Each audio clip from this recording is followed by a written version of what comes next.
UP UK खबर में आप सभी का स्वागत है। आज मैं कौन बनेगा मुख्यमंत्री के कार्यक्रम में आज 142 लखीमपुर सदर विधानसभा क्षेत्र के राष्ट्रीय लोक शक्ति पार्टी से प्रत्याशी श्री रामजी शर्मा जी के पास आ पहुंचा हूं।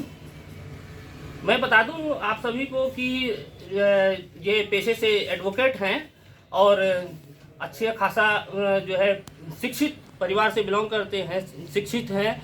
बहुत सारे नेता जो हैं वो कम शिक्षण होने के बाद भी जो है लोगों को राजनीति में आने के बाद आज कई लोगों को देख रखा है।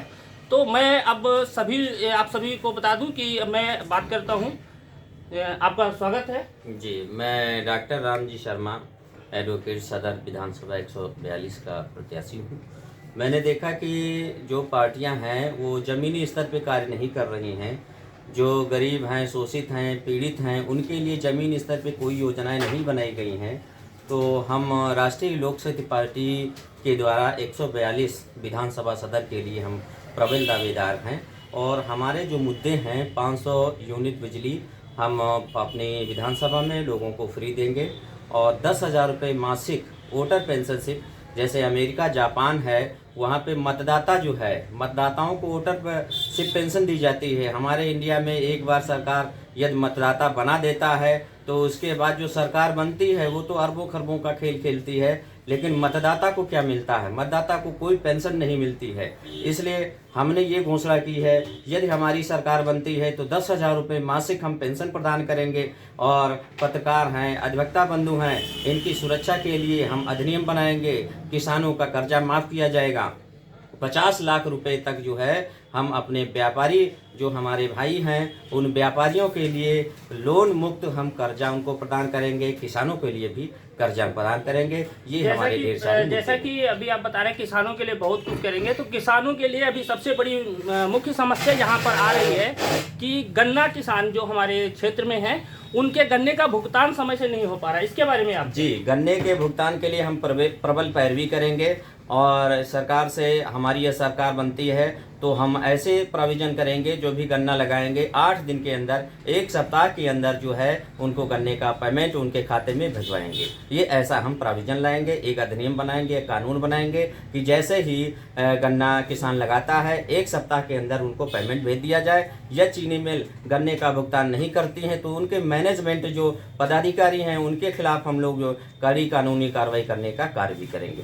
जैसा कि आपने अपने घोषणा पत्र में बताया हुआ है कि पत्रकार और अधिवक्ता व्यक्ति जो भी हैं उन सबको आप 5 साल तक 5,000 रुपये मासिक पेंशन देंगे।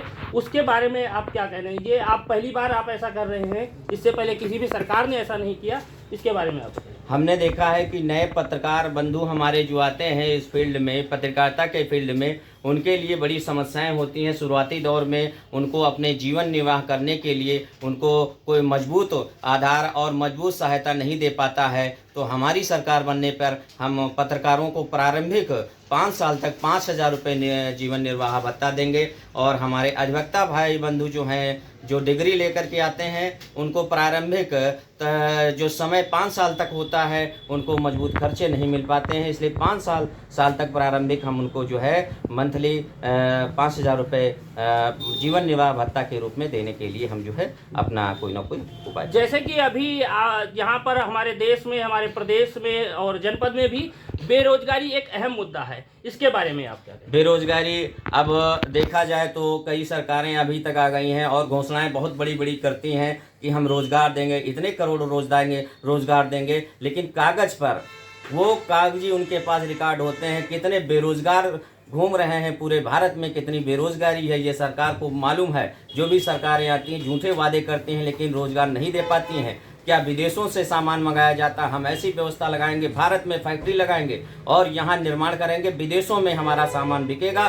भारत के युवाओं को, बेरोजगार जो हमारे युवा भाई हैं, बहनें हैं, उनको हम रोजगार प्रदान करेंगे और ज़्यादा से ज़्यादा हम रोजगार देने के लिए संकल्पबद्ध हैं। आपने अपने घोषणा पत्र में एक बात और भी कही है कि जो भी बच्चे हैं, जो बालक वर्ग है, जो बच्चे होते हैं, कि आप पढ़ाई के बारे में कि आप शुरुआत से लेकर के और पीएचडी तक की पढ़ाई को आप निःशुल्क कराएंगे। इसके बारे में आप पूरे विस्तार से बताइए। सरकार का दोहरा मापदंड अभी तक रहा है कि सरकार ये करती है कि निःशुल्क शिक्षा देंगे, उसके बाद लंबी लंबी फीसें निर्धारित कर देती है। गरीब आदमी के बच्चे नहीं पढ़ पाते हैं। बड़े बड़े मंत्री हैं, अधिकारी हैं, ठेकेदार हैं, उनके इंग्लिश मीडियम बड़े बड़े लाखों फीस चुका करके पढ़ लेते हैं, लेकिन गरीब आदमी का बच्चा नहीं पढ़ पाता है। और हमने ऐसी व्यवस्था की है, यदि हमारी सरकार बनती है, यदि हमें मौका मिलता है, तो जो भी गरीब हैं, जो भी व्यक्ति हैं, पीएचडी तक की हम निःशुल्क शिक्षा देंगे। सरकारी विद्यालय हैं, विश्वविद्यालय में है, कोई भी फीस नहीं ली जाएगी और निःशुल्क पीएचडी तक हम उनको डिग्रियां देंगे और सारी व्यवस्थाएं हम करेंगे। ये मेरी जिम्मेदारी है। धन्यवाद आप सभी दर्शकों का कि जैसे आपने अभी सुना कि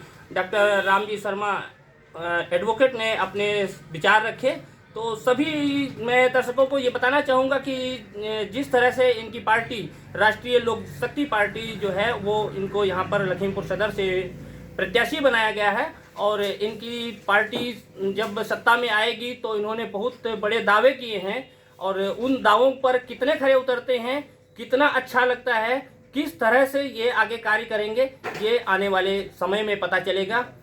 मैं विनोद वर्मा यूपी के खबर से आप सभी का धन्यवाद करता हूँ।